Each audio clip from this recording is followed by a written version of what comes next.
What is going on, everybody? Welcome back to Benchwarmers Sports, and finally, we're doing a cast video. We're talking about something other than the Cleveland Browns. We're talking about the best damn team in the NBA, in the Cleveland Cavaliers. I was at the game last night. They defeated the Oklahoma City Thunder 129 to 122, and probably was one of the greatest regular season games we have gotten in years.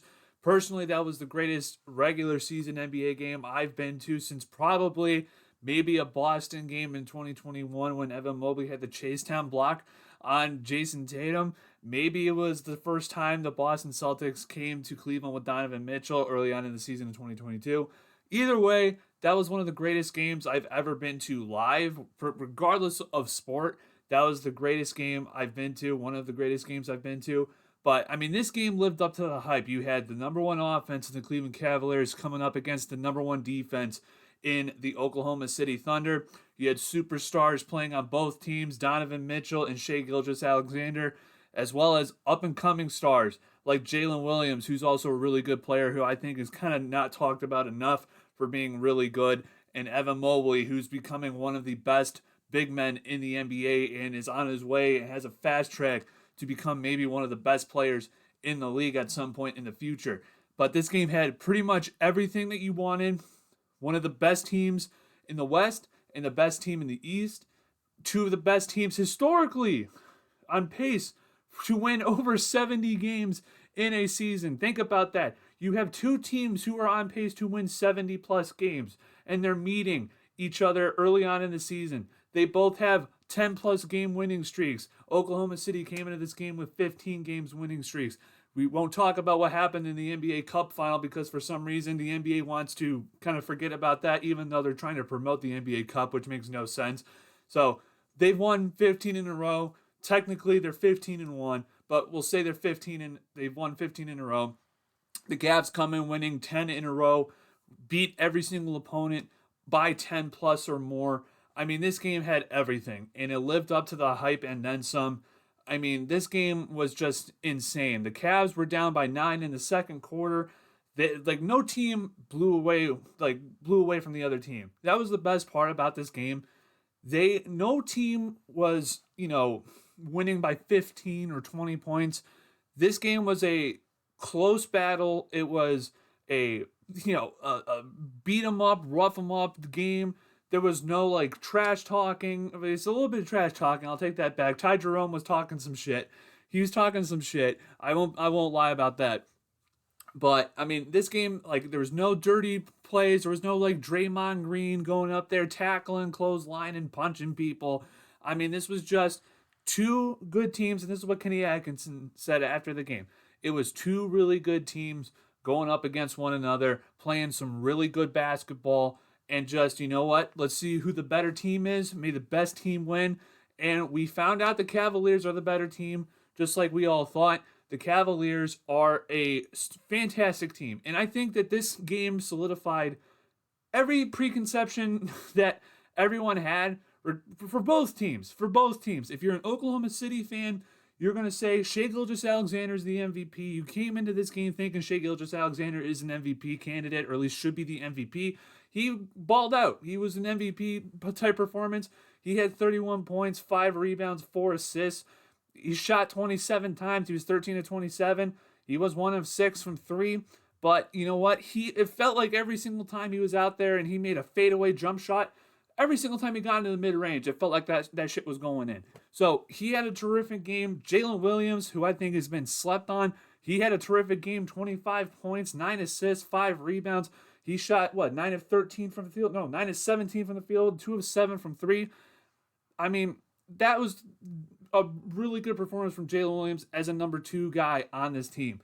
But the main story that I think that should be taken away from this game is the dominance of the bigs, and that is Jarrett Allen and Evan Mobley. And if you're a Cavs fan, you have PTSD from the 2 years ago in the Knicks series when you saw Isaiah Hartenstein as the starting center for the Oklahoma City Thunder, when he left the Knicks in this offseason to go to the Thunder. You were kind of thinking, okay, thank God we won't have to deal with Isaiah Hartenstein. Thank God Evan Mobley and Jared Allen don't have to deal with Isaiah Hartenstein for, much longer. He's not in the Knicks anymore. Well, then now the Thunder are considered are the best team in the West. Maybe it's a preview of the finals coming up in June. So now you're thinking before the game, oh God, Isaiah Hartenstein and Mitchell Robinson absolutely kicked Evan Mobley and Jared Allen's ass in the playoffs 2 years ago. So you're dreading. You're like, oh my God. Even Jared Allen himself, it became a meme. It became a meme. The lights were too bright. He admitted that he was getting bullied by Isaiah Hartenstein and Mitchell Robinson again in the Knicks series.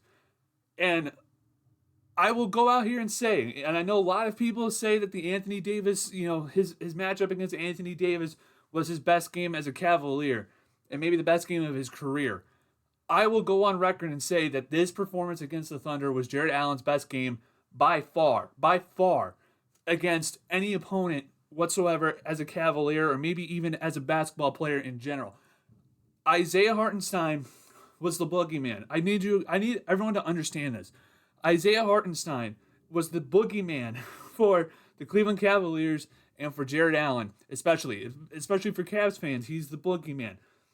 Jared Allen, when I saw Jared Allen fight and physically maim Isaiah Hartenstein, getting him into foul trouble, getting Isaiah Hartenstein to have 5 fouls in the game is something that is just fantastic. I saw Jared Allen literally using his hands, his arms, using his lower body to get position on Isaiah Hartenstein and on these other smaller guards around him, and just acting big and not shrinking in the moment like he did against the New York Knicks. He had 25 points, 12 rebounds, 7 of which were offensive rebounds, and 6 assists on 9 of 11 shooting. I mean, my God, that's why I think this was his best game as a Cavalier, maybe his best game in the NBA in general. I know a lot of people have been hyping up his performance against Anthony Davis on New Year's Eve. But for me, when you had all the emotional and the storyline and the history built into this matchup between Isaiah Hartenstein and Jared Allen, for him to come out there and literally be the best player on the court, and I know Shea has the number. Shea has 31 points, 5 rebounds, 4 assists. I know that. But for me, Jared Allen was so dominant. He was so dominant that it just trumps what Shea did. And that is the biggest thing. And we'll get into the fact that Donovan Mitchell didn't even have a good shooting performance. Donovan Mitchell, who's the Cavs' best player, admittedly right now, he's the Cavs' best player right now. He was horrible. He didn't have a good shooting night at all. But when you have Jared Allen being the best player on the floor, who thought Jared Allen was going to be the number one guy who was going to be the best player tonight or last night? Not me. I didn't think so. I thought he'd have a good game. I thought he'd have a double-double. I didn't think he'd go off for 25 and 12. I didn't think that was going to happen. But the biggest story of this game has to be the Cavaliers bigs. And I know there's going to be Oklahoma City fans who are going to comment maybe if they see this video, say, yeah, Cavs bigs were a big thing, but we didn't have Chet Holmgren. And that is a very valid argument to make. The Cavs had 2 bigs. The Thunder only had 1. And that is a fair argument. We'll see what happens later on in the season. Maybe if they meet in the finals in June. We'll see. But the biggest storyline is the Cavs bigs. I mean, Evan Mobley, 21 points, 10 rebounds, 7 assists. The 2 Cavs bigs combined, 46 points, 22 rebounds, and 13 assists. It's insane. And Evan Mobley, I think, shot 8 of 13 from the field. So you're talking about 17 of 24 from both of those guys. 17 of 24 between Jared Allen and Evan Mobley from the field. It's insane efficiency, and we saw the playmaking ability, the high-low, passing ability from Evan Mobley being at the top of the key, dribbling in, causing the defense to collapse. And who's there waiting at the block? Jared Allen, waiting for a dunk, an alley-oop, or a pass. I mean, the Cavs showed that they have the talent to beat literally anybody in this league. And it's not a hyperbole to say the Cavaliers should be the favorites coming out of the East. They should be the favorites coming out of the East. They have the record. They've beaten the opponents. Everyone keeps saying we need to see what they do against the best. We need to keep seeing what they do against the best. This team is 11-0 against the Western Conference. They're 11-0 against the Western Conference. They have beaten Denver. They have beaten OKC. They have beaten the Lakers. They're going to have the Rockets coming up in about a week and a half. They're going to have the they're going to have the Oklahoma City Thunder next week, literally next week, a week from today, on Thursday night against Oklahoma City in OKC. That's going to be the biggest test for the Cavaliers. They passed this one. This was the biggest test so far. They were able to beat the Thunder at home in Cleveland, but if they're able to do this on the road, if they're able to beat OKC on the road, there should be no question between Cavs fans, between NBA people, between the media, nothing. If the Cavaliers are able to go out there and defeat the Thunder at home, there should be no debate that the Cavaliers are the best team in basketball. They're already the best team in basketball right now, but there should be no debate if they go out there and beat OKC next week in OKC on the road. But we also got to get into probably say 1A of this, Cavaliers victory against the Thunder. The overall depth that the Cavs have, this is why I said earlier in this video, every single preconceived notion that you have about the Cavaliers going in, about why you think the Cavaliers would win this game, one of them you'd have to say is their depth as their strength. The Cavaliers' depth showed out in a major way. I mean, you have 4 guys here I'm going to mention here, or maybe even 3. We got Max Strus, who just came back off of a sprained ankle, 6 weeks. He wasn't playing at all. The Cavaliers still went on that 15-0 start. He comes back. He's been absolutely killing it. It took him a couple of games to get his legs under him, but he has that 15-point performance against the Lakers on New Year's Eve. But last night, listen to these stats. 17 points off the bench, 3 rebounds, 5 assists. He was doing everything. Playmaking ability was great. His rebounding, his defense actually was really good in certain spots. And, he was 5 of 6 from 3-point range. 5 of 6. Clutch shooting from Max Strus. Absolutely amazing. He played 26 minutes off the bench. Caris LeVert, now I thought he had a little bit of an off night tonight. He wasn't as good as he usually is. Had a lot of Anthony, it's a joke amongst Cavs fans. You get the Caris LeVert wheel. Sometimes you're going to get Michael Jordan. Sometimes you're going to get Anthony Bennett. You had some moments of Anthony Bennett in there. I thought patented Caris LeVert. He goes 1v5 sometimes on the offense. We saw that a little bit during the game. He had 8 points, 2 rebounds, 2 assists. He was 3 of 9 from the field with 2 of 5 from 3. So that's another point. Ty Jerome, looking like prime Tony Parker, looking like just dropping floaters and everything. He was 6 of 7 from the field, 15 points, 2 rebounds, 1 assist on 12 minutes. 12 minutes, he scored 15 points, 6 of 7, and just clutch shooting by Ty Jerome in the fourth quarter. Just literally every single floater just going in. But then the biggest guy, I think the biggest X factor for the Cleveland Cavaliers, Dean Wade. Dean Wade, literally 3-and-D guy, 11 points, 3 rebounds, 1 assist, 4 of 5 from the field, 3 of 4 from 3. When the Cavs have Dean Wade, they win. He's 20-1 as a starter, 22-1 when he plays a game in this season. If Dean Wade is playing for the Cavaliers, they're going to win. That's the biggest storyline from Dean Wade. If the Cavs have Dean Wade, they win. That should be the biggest thing coming out of this game, basically, or of this season, I should say. If the Cavs have Dean Wade, other opponents are going to have a tougher time, trying to beat this Cavaliers team. But there's also, I want to give credit to OKC. OKC is a really, really, really good team, and these two teams are so evenly matched. And I will give the caveat to OKC. They were without Chet Holmgren, who is arguably their second best player, probably even their third best player, okay? Major caveat there. I'm very curious to see how he's going to look coming back from that hip fracture. We'll see how he's going to look in this offense and on that OKC team and what he brings. Also, Alex Caruso being out, he's probably their best perimeter defender. We'll see how he does, all right? But listen to these stats from both of these teams, and I think this is the biggest thing right here, biggest discrepancy between both teams. The Cavs last night from three-point range, and we talk about the Cavs are the best three-point shooting team in the league. They shoot over 40% so far. No team has ever, I think, finished over 40% in 7 or 8 years in the NBA. Maybe even 4, maybe 2021. I think it was the 2021 Clippers, now I'm thinking about it. But Either way, the Cavaliers last night shot 15 of 36 from three. It's good for 41.7%, so we'll give it 42%. So they shot 42% from three last night. OKC, not necessarily known for their three-point shooting, but respectively, they shot average, 11 to 31 for 35.5%. I mean, it's right around their average for the year. So that's the biggest thing. Cavs have 4 threes. Max Strus, I would say Max Strus was the X factor last night for why the Cavs won. And you know what?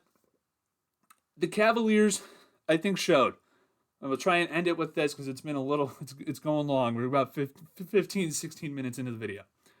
The Cavaliers showed everyone last night that they are the real deal. They are the real deal in the NBA. I'm going to wait until the game against the Thunder on Thursday next week because I think if the Cavs are able to come out there and defeat the Thunder at home, where the Knicks went in there, they lost. The Celtics went in there, they lost.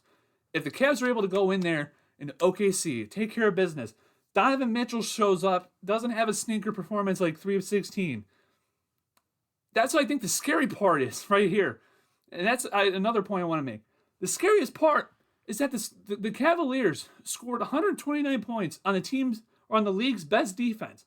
One of the most historically good defenses of the last 25 years. Right now, the OKC's defense right now would rank 4th best of the last 25 years, okay? So this is a historically great offense and a historically great defense in OKC. But Donovan Mitchell was 3 of 16 from the field. He was 3 of 16 from the field. And the Cavs still scored 129 points. I'm expecting a game like the Thunder, or not the Thunder, the Cavs versus the Nuggets earlier in the season, when it was 149 to 135. The Cavaliers can outshoot anybody. They can outshoot any defense. They can do anything. So that's what the scariest part is for the Cavaliers, for anyone who's going up against the Cavs. The Cavs still scored 129 points, and Donovan Mitchell was 3 of 16 from the field. That's scary. And Sam Merrill was out, arguably, as a really good three-point shooter. He's having a down year so far this year. He's only shooting 35% from three. But Sam Merrill's coming back. That's adding another three-point shooter to this team who already hit 15%. They already shot 42% from three in this game against the best defense in the league. They're adding another shooter, and Donovan Mitchell had one of his worst shooting performances of the year. Arguably his worst. That's the scariest part about the Cleveland Cavaliers.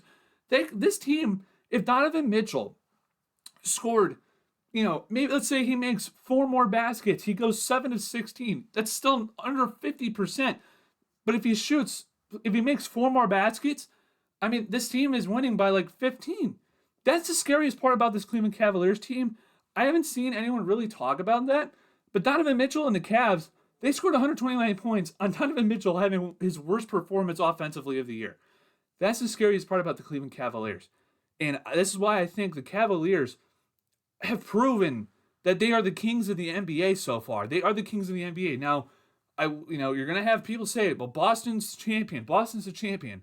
And respect to the champions, Boston has proven that they can win in the playoffs. But if you have seen the Cavaliers play, if you've seen the Cavaliers play last night, you've seen the Cavaliers play against quality opponents this season, this team has proven they can go up against the best defense in the NBA. They can go up against star players. They can go up against the Boston Celtics. They can go up against Nikola Jokic and the Nuggets. They can go up against LeBron James and Anthony Davis and the Lakers. They can win. They can beat anybody. This style of play, this style of offense, they can shoot anyone out of the gym. And that's why I think it's so scary about the Cavaliers, and that's why I think they've proven themselves to be the best team in the NBA until proven otherwise. Unless they go out and lose like 10 of 11 or something like that, I don't see them, being beat that many times. I really don't. But anyways, that's going to be it for this video, guys. If you guys like this type of content, hit the subscribe button. We're trying to get to 1,000 subscribers. I have my game vlog from the Cavs Thunder game coming out later today, maybe even tomorrow. I'm still editing it. So I'm trying to get it out as soon as possible. So make sure you guys are staying tuned for that. Make sure you guys hit the like button. It helps us out in the algorithm. hit the subscribe button. We're trying to get to 1,000 subscribers, like I said. But anyways, thank you guys so much for watching, and I'll see you guys all in another video. Take care.